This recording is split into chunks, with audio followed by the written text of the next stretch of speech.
Today is March 31st. It is an A-Day. What is the difference between speed and velocity? Actually, I should change that question too. What's the difference between speed, velocity, and acceleration? Because those are the three vocabulary words that we are learning about today. So the topic, ladies and gentlemen, is motion.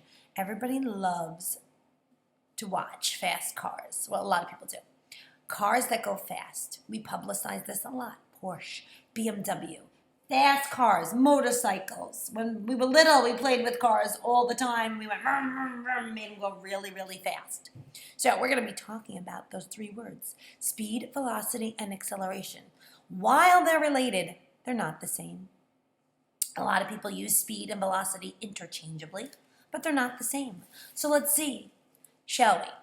Now, this little clip was from the Olympics, and bobsled is a fun activity that you could do, but it's also a very competitive sport in the Olympics. Now, why is it so competitive? I wish that this would work because it says the server cannot be located. But I will show us a bobsled. Let's just go into Google so you can see a bobsled really quickly. So what does a bobsled look like? And what is the purpose of bobsled riding? So here we go. We got bobsled. So here is a bobsled, and you can see how it is crafted, and the little head comes out, and then you see the people that jumping in to go into the bobsled. So there's a plan. There's an actual plan, because if you don't get in at the right time, or everybody doesn't have their head in the right direction, and the mass is not proportioned properly, you're not going to win. So you want to maximize your speed going down that bobsled. There's hardly any friction, and you can see here that the track is what it looks like when it's going down. This one is the Jamaica Fiat, and you can see the United States, the different types of bobsleds that they have, that their shape of them, etc. But the purpose of the bobsled is to go fast. So there's 4 people in the bobsled. There's a brakeman, a crewman, 2 crewmen, and a driver. And that driver needs to tell everybody, like he's yelling, put your head down, do this, do that. So everybody's position is really important in maximizing the speed. And even how they jump in is really important. And I watched one time the bobsled, they were jumping in, and oh my goodness, it was so scary because it's a little dangerous. Like, people get hurt on these things because you're going really, really, really, really fast. And God bless you.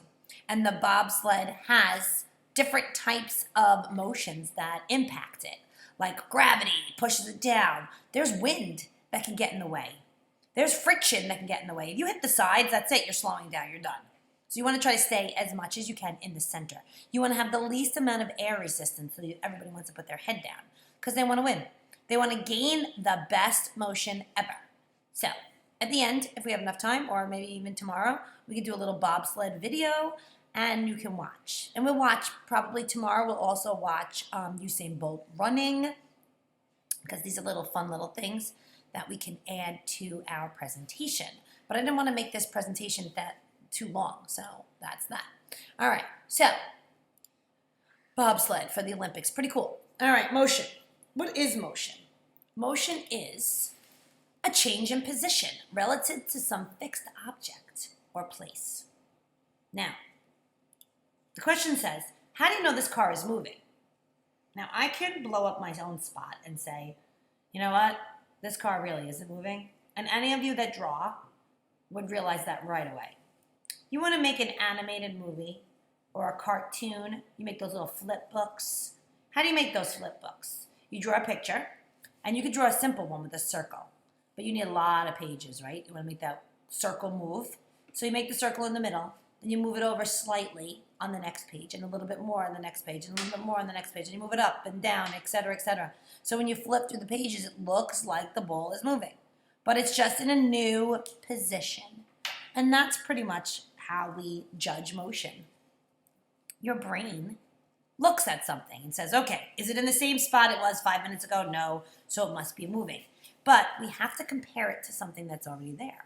So if you look at this picture, look at these little white dashes on the tires. These dashes, they look like this. The These dashes make the tires appear to be moving, but they're really not. They're just going in and out, in and out, in and out. They're changing position.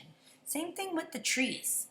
Doesn't that tree look like it went all the way to the end? But it's really not. It's just blinking in and out. So it gives it the appearance that it's moving. Psych! It's not really moving. All right, let's move on to the next slide. Speed is one of our vocabulary words, and it's a simple concept. Speed is the distance traveled per unit of time. Now, what does that mean? That we're going to have math involved in this. Yes, we are. Speed equals distance divided by time. Distance goes on the top with the line divided by time. So when we're doing these problems, we want to make sure first we write the formula. Then we take the information and put it in, distance divided by time, and then we put the units. So let's look at the speedometer over to the left. This speedometer goes from 0 to 260. Wow, that person's driving really fast. If I had to infer, I would say this is not a speedometer on a car from the United States. Well, clue number one. The outside temperature is 27 degrees Celsius. That's hot. And that's not here. We don't use Celsius. We use Fahrenheit. Clue number two. 0, 20, 40, 60, 80. Well, we generally want to be in the 60 range. So I think my 60 range is a little bit, maybe over here more. I think my 100 range is over here on my speedometer in my car. Check yours out when you get into your parents' car. And it doesn't go up to 260. That's dangerously high. Why is this so high? Because a kilometer and a mile are not the same units. The mile is a little bit bigger than a kilometer. In fact, it's a good amount bigger. It's almost half the size. 2 times bigger. 1 kilometer is 6/10 of a mile. So when you run a 5K, you didn't run 5 miles, you ran 5 kilometers, which is essentially about 3.1 miles. But that's still a great thing that you did. It's a great milestone. It's a great thing to say that you did. I ran 3 miles, or I did a 5K. All right, let's look. The car is traveling 80 miles in 2 hours. So what is the car's average speed? So the first thing we have to do is write the formula. Speed equals distance divided by time. The second thing we do is now take that information, and we transfer it. So we are going to take the distance and replace it. So the car is traveling 80 miles in 2 hours. What is the car's average speed? So look for the distance. In this formula, what is the distance? The distance is going to be 80 miles. And what is the speed? Well, we have to put that in here. So speed equals 80 miles divided by 2 hours. So what do we need to do in order to find that information? Well, we need to take a calculator. Some of us can probably divide in our heads. 80 miles divided by 2 hours is going to be 40 miles per hour. Do not forget the miles per hour. That's your unit. That's the most important piece. And you can't cancel it out because it's not alike. All right, ladies and gentlemen, velocity is not the same. Velocity is speed, but it also includes direction. The direction is going to be a cardinal direction. So it's either going to be north, south, east, or west. So this runner is running. No, he's not. This is a bicyclist. This bicyclist is riding his bike. Which direction is he going? Well, it says right here, this bike is moving 5 kilometers per hour west. Now, I don't think he's riding very fast. 5 kilometers per hour west is like 3 miles per hour. That's pretty slow. He needs to speed it up a little bit. All right, how is this velocity, my friends? Because it has the term west. That includes the direction. So if it didn't have west, it would only be its speed. So we need to include the direction in order to figure out where is he actually going. All right, the next terminology is going to be acceleration. Now, when we say the word acceleration, we always think that acceleration is speeding up. Well, acceleration is a change. in speed of direction. So if you're changing speed, you are going to be either speeding up, slowing down, or changing direction. So let's look at the ball, shall we? As it goes down the ramp, it's going to be increasing its velocity and increasing acceleration. However, once it's down, let's wait for this, it will change its velocity again, and the acceleration slows down as it goes down this little incline. And as it goes around the bend, it's also changing its acceleration again because it's changing direction. So it speeds up, slows down, and changes direction. So the whole entire time it's accelerating. 3 times it's accelerating. So let's go back because I missed something. Let's look at the 3 cars. Red car, blue car, green car. Who is accelerating? Well, they're all accelerating, but differently. The blue car ends up accelerating the most at the end. Look at the blue car. The red car starts accelerating first. And I feel like the green car just not going. It's like constant speed maybe, or it's slowing down. All right, but you see the 3 cars changing their speed. All right, practice. Speed, velocity, or acceleration. Let's read it.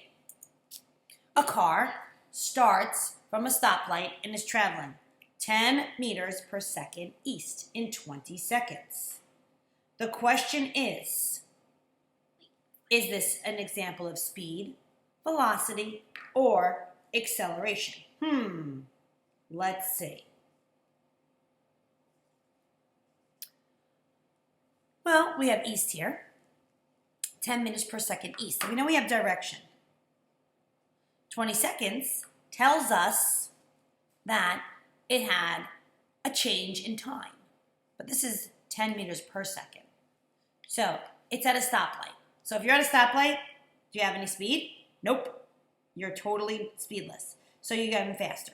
So in order to go from 0 to something, you have to accelerate. You went from nothing to 10 meters per second in 20 seconds. So that means you accelerated. You changed your speed from 0 to 10 meters per second. Changing your speed is going to be acceleration. Good job. Let's check the next one out. The horse went 120 miles in 3 hours. This one's good. It's pretty easy. Tell me what your logic is to answer this. So the first thing you're going to need to do is look for the clues. We got 2 clues here. We have 120 miles, and we have 3 hours. So the only thing they gave us was distance and time. That's it. So they gave us distance and time, and this horse is running 40 miles per hour. Wow, that's a fast horse. This horse is running speed and time. I'm sorry, it's running distance and time. So this has to be speed. Okay, the airplane flew south, 1,500 miles in 2.5 hours. It's flying south. We got direction here. 1,500 miles, we have distance. 2.5 hours, we have time. So we have 3 pieces of information. Direction, distance, and time. Distance and time is speed, but once you add direction, it's not speed anymore. What is it? Distance and time and direction is going to be velocity. It's the speed with the distance and time. It includes the direction. All right, Brain Pop Acceleration movie. That will be a little quiz thing for tomorrow. We are going to watch Usain Bolt run tomorrow too. If we get the opportunity to go back to school, I'd like to take us to the track because I do this in class normally when we go to the track and we run the 100 meters. You all don't have to do it if you don't want to, but I will participate with you because it's fun to see us run, and then we watch Usain Bolt run, and then we compare. And then if you really wanted to, you challenge yourself because this is track season right now. So a lot of kids will run in track. You try to see if you can help yourself accelerate. What do you need to do to run faster? So running is changing your speed, right? Your motion. So you're going to be pushing down on the track. Is there a specific stance? Do you put your arms a certain way? Do you hold your head a certain way? Is there something you could do to make yourself run faster? So Usain Bolt does that every single day. He is a professional runner. So he needs to figure out what he needs to do every day. Do you need to have a specific amount of mass on your body? Does he work out? Does he just run? What is he doing to make himself run faster? It's kind of crazy because he's amazing. All right, momentum. Momentum is the combined effect of mass and velocity on an object. We always talk about mass. Mass is the amount of matter something has, and velocity we know is speed and direction. So you're going to play bowling. If you bowl, the ball is going to roll down the court, or the lane, excuse me. The lane, we decrease the friction, remember, of this by adding some oil. So you pick up a 6-pound ball, and you roll it. Is it going to knock down all the pins? Maybe. But it won't knock down all the pins unless you really throw that ball really fast. So the mass isn't that high, but you can fix the momentum by changing the velocity. I usually bowl with a 12 or a 14-pound ball. Why? Because in the increased mass, we'll give it more momentum. So what do I need to do? What's the whole object of bowling? You want to knock down all the pins, but the ball doesn't touch all the pins. So how do you knock them all down? Well, the ball's momentum will be transferred to the other pins. So the more momentum you have, the more likely it is to knock down the next pin. So when you watch those professional bowlers and they're really rolling strikes, they swish and they hit the pins rapidly because one pin hits the next pin, hits the next pin, hits the next pin. So the momentum from the ball gets transferred to all the pins. Momentum is equal to mass times velocity. This bus has a very large momentum, even though it's moving slowly, because it has a large mass. Because mass times velocity equals momentum. There was another concept that we talked about earlier that had mass involved in it as well. There's a lot of things that have mass, obviously, because mass is matter. So we talked about gravity. One of the key components to gravity is mass. What's the other one? What's the other factor that affects gravitational pull? The greater the mass, the greater the gravity. How do we make gravity greater again? Besides mass. Mercury has a great gravitational pull on the sun. It doesn't have a large mass. What is that attraction that it has? Well, the second concept is distance. The closer something is, the greater the gravitational pull. Well, with momentum, you want to increase your momentum, you either increase your mass or your velocity. So play football. If you're not the biggest kid on the team, how do you increase your momentum? How do you knock those big guys down? You gotta be fast, and you gotta grab them in a certain spot, like at the bottom of their legs or something, knock them over. The faster you are, the more momentum you will have. All right, this is it, ladies and gentlemen. Law of conservation of momentum. We have the law of conservation of mass. We have the law of conservation of energy. Now we're going to talk about the law of conservation of momentum. Do you remember energy? Energy, it can't be created. Energy, it can't be destroyed. The law of conservation says energy can only change form. The law of conservation of mass was the same thing. Remember, the compounds on the left were elements. Even though a chemical change produced new compounds, the mass was not lost because it was rearranged. So how does the same thing apply? The law of conservation of momentum. Momentum is transferred, but it's not lost. So look at the big truck. It's called the momentum transfer. The mass of the truck is 3,000 kilograms. Its velocity was 20 meters per second, which gave it a momentum of 60,000. When it hits the car's momentum is not that great because it stopped at zero momentum because it's not moving.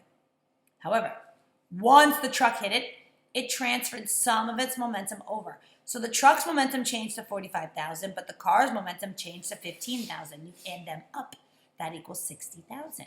Because we're not losing it, we're just transferring it over. Momentum cannot be transferred, it's not lost. Somebody make up a song for that. As long as there's no other forces acting upon it, it's going to be an equal transfer. We know there is a force acting upon it, so the transfer is not particularly equal because of friction.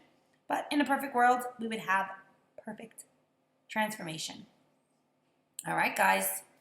This concludes today's lesson. I hope you enjoyed it. If you have any special requests, or if you would like me to speak louder, speak slower, whatever you'd like, let me know. And I miss you guys so much. So hopefully we're back to school soon. Bye.